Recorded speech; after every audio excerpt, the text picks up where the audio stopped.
आखिर किस अस्त्र से हुई थी सूर्यपुत्र कर्ण की मृत्यु।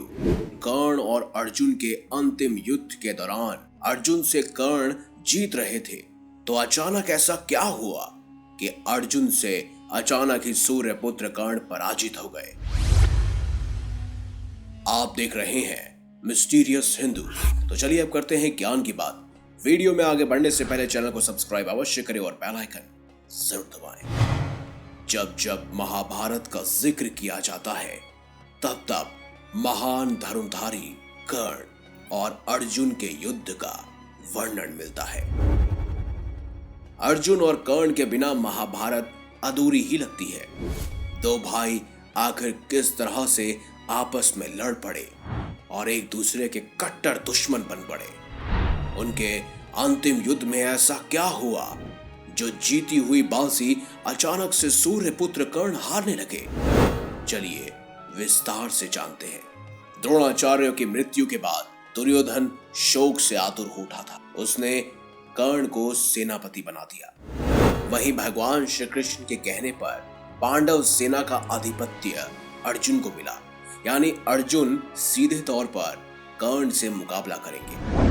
कर्ण और अर्जुन में अलग अलग अस्त्र शस्त्रों की मार काट का महाभयानक युद्ध शुरू हो गया। स्वयं देवता स्वर्ग लोक से सूर्यपुत्र कर्ण और अर्जुन के बीच हुए महाघमासान के युद्ध को देख रहे थे। कर्ण और अर्जुन के संग्राम में कर्ण ने अपने बाणों से शत्रु पक्ष के बहुत से वीरों का संहार कर डाला। देखते ही देखते पांडवों की सेना खत्म होने लगी। कर्ण अपनी पूरी शक्ति से अपने अस्त्रों के कारण दुश्मन सेना का संहार कर रहे थे। 17वें दिन से पहले तक कर्ण का युद्ध अर्जुन के अतिरिक्त सभी पांडवों से हुआ। उसने एकाएक कर महाबली भीम सहित कई पांडवों को एक एक कर रणभूमि में परास्त किया। वो भीम से हारे भी थे, लेकिन उन्होंने भीम को हराया भी था। पर माता कुंती को दिए गए वचन अनुसार उन्होंने किसी भी पांडव की हत्या नहीं की। फिर वो घड़ी आई जब सूर्यपुत्र कर्ण और अर्जुन आमने सामने थे। फिर शुरू हुआ दिव्य अस्त्रों का महासंग्राम। इधर से सूर्यपुत्र कर्ण 5 तीरों की बौछार करते, तो वहीं अर्जुन उन 5 तीरों को काटकर अन्य 10 तीरों की बौछार करते। ऐसे ही दोनों के बीच महासंग्राम चलता रहा। जब दोनों के बीच भयानक युद्ध हो रहा था, तो कभी अर्जुन का रथ पीछे जाता, तो कभी सूर्यपुत्र कर्ण का रथ 5-6 गज पीछे जाता। ऐसे में भगवान श्री कृष्ण अर्जुन के समक्ष ही सूर्यपुत्र कर्ण की तारीफ करने लगे, उसकी प्रशंसा करने लगे। जब अर्जुन ने इसका कारण पूछा, तो भगवान श्री कृष्ण ने कहा, हे पार्थ, इस रथ पर मैं और स्वयं महाबली हनुमान विराजमान है।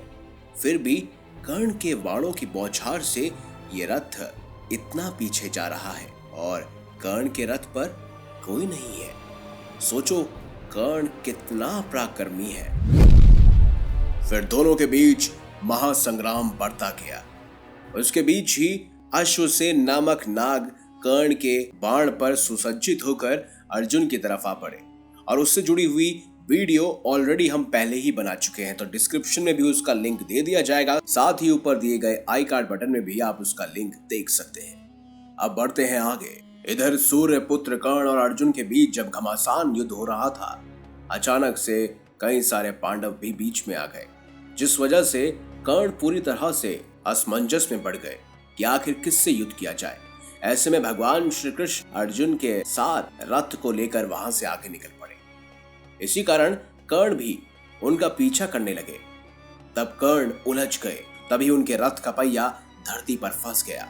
तब कर्ण अपने रथ के पहिए को निकालने के लिए नीचे उतरे और अर्जुन से निवेदन किया कि वह युद्ध के नियमों का पालन करे और कुछ देर बाद उनसे फिर से युद्ध शुरू करे। तब श्री कृष्ण ने अर्जुन से कहा, कर्ण को कोई अधिकार नहीं है कि वह अब युद्ध के नियमों और धर्म की बात करे, जबकि स्वयं उन्होंने अभिमन्यु के वध के समय किसी भी युद्ध नियम और धर्म का पालन नहीं किया। उनका धर्म तब कहाँ गया था जब उन्होंने दिव्य जन्मा द्रौपदी को पूरे कुरु राज्यसभा के समक्ष एक वैश्य कहा था। द्यूत कीड़ा भवन में उनका धर्म उस समय कहाँ गया था पार्थ? इसीलिए अब उसे कोई अधिकार नहीं है कि वो किसी धर्म या युद्ध नीति की बात करे। भगवान श्री कृष्ण ने अर्जुन से कहा, अभी कर्ण असहाय है, इसीलिए इनका वध करना अति आवश्यक है। साथ ही भगवान श्री कृष्ण ने यह भी कहा कि अर्जुन, अगर तुमने इस निर्णायक मोड़ पर अभी कर्ण को नहीं मारा तो संभवतः पांडव उसे कभी नहीं मार सकेंगे और यह युद्ध कभी नहीं जीता जा सकेगा। तब कर्ण ने अपने दैव्य अस्त्रों का प्रयोग करने का सोचा, लेकिन वो उसी समय उस ज्ञान को भुला चुके थे, क्योंकि वो ज्ञान का विलुप्त होना स्वयं परशुराम जी का श्राप था। तब अर्जुन ने एक दैव्य अस्त्र का उपयोग करते हुए कर्ण का सिर धड़ से अलग कर दिया। वो दैव्य अस्त्र जानते हैं दोस्तों कौन सा था? वो था अंजलि का अस्त्र। कहा जाता है कि यह अस्त्र इतना शक्तिशाली था कि अगर ये किसी के भी लग जाए तो उसका मरना तय था। फिर तो आप जानते ही हैं कि क्या हुआ।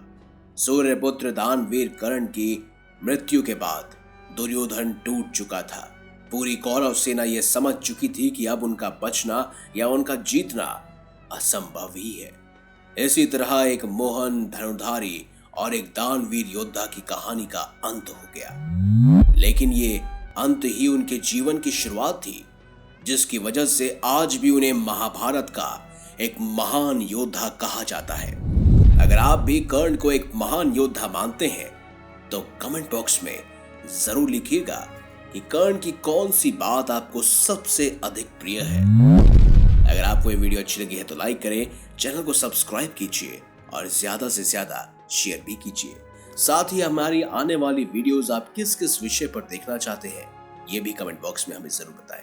मिलेंगे अगली बार एक नई खास वीडियो के साथ। तब तक के लिए देखते रहिए संपूर्ण ज्ञान का केंद्र बिंदु मिस्टीरियस हिंदू।